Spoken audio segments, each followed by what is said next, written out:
Hi, so in this video I'm going to describe the granular synthesizer that I have created and the different components inside of it.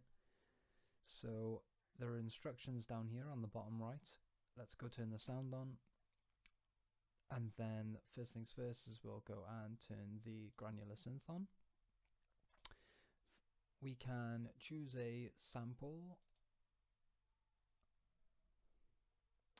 So here we go, and let's take a little bit. Let's turn the master up. And there you can hear that we have a little bit. So with the preset keys, you can click one. There's the second one, the third one, and the fourth one, and the fifth one. So let's stick with the third one for now. And on this, you can hear. Right, so you also have the ability to change the grain speeds, the grain duration, the grain slope, grain amplitudes, the grain pitch, for example.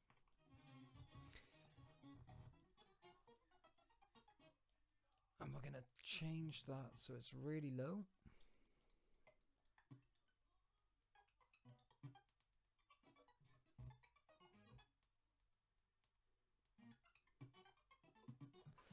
Okay, so we have a basic granular synthesizer there.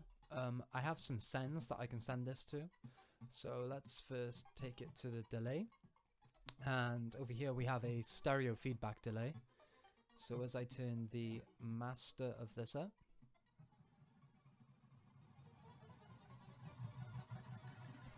there is a wobble.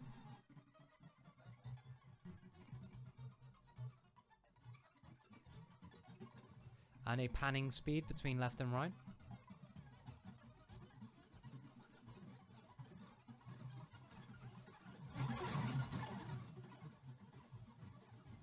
Okay, let's turn that down. We can also send it to a filter. Here we have the two filters, so let's turn that on. You can choose which different type of filter that you'd like. So we'll have a low pass on the left and a high pass on the right. We'll turn these up. Let's give them a little bit of volume, not too much. We'll put the frequency up. Let's turn the gain up. So we have some volume coming through now. And we'll do the same here. And we'll turn that frequency all the way up.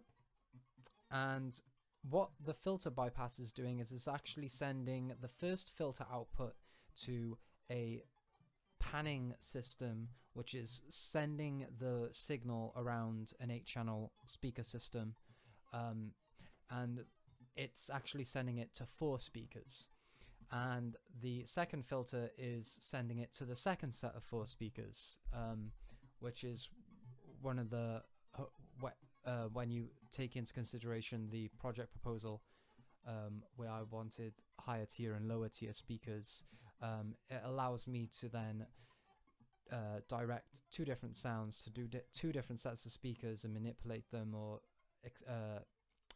experiment with them separately. So you also have the width of the panning and the minimum amplitude of the speakers for both. So we can turn that off now. Unfortunately, you wouldn't be able to hear that in this demonstration video, as I'm in a stereo system right now. So then you can also send it to the draw to pan.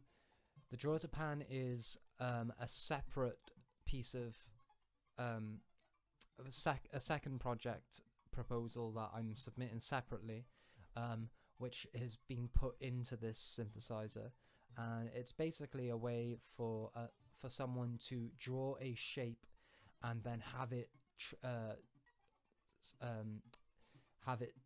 move around the room in the shape that you desire, which gives you a lot of freedom when it comes to panning, but it also allows you to explore speed and movement, and also further development of this could be the application of tablets or touch OSC, for example.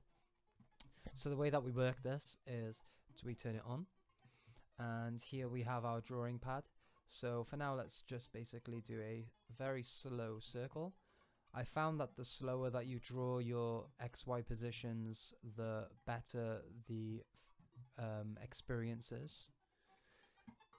And here we hear the panning,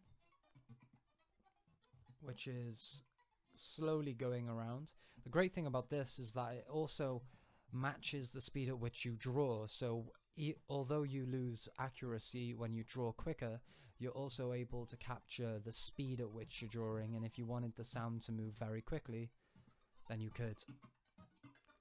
To stop that, you click clear. To put that in perspective, let's quickly draw a triangle and see how it affects the panning. So as you can see, it has affected it, and it's just panning back between 2, 3, 4, and 5 at the moment. Let's clear that again and give it another try. A bit slower this time. And you can now see that the triangle shape is being drawn a little better. What I didn't take into consideration was the offset that I needed to give it, but that will be updated in future applications. So that is the Granular Synth and the draw to pan functions that I've created. Thank you.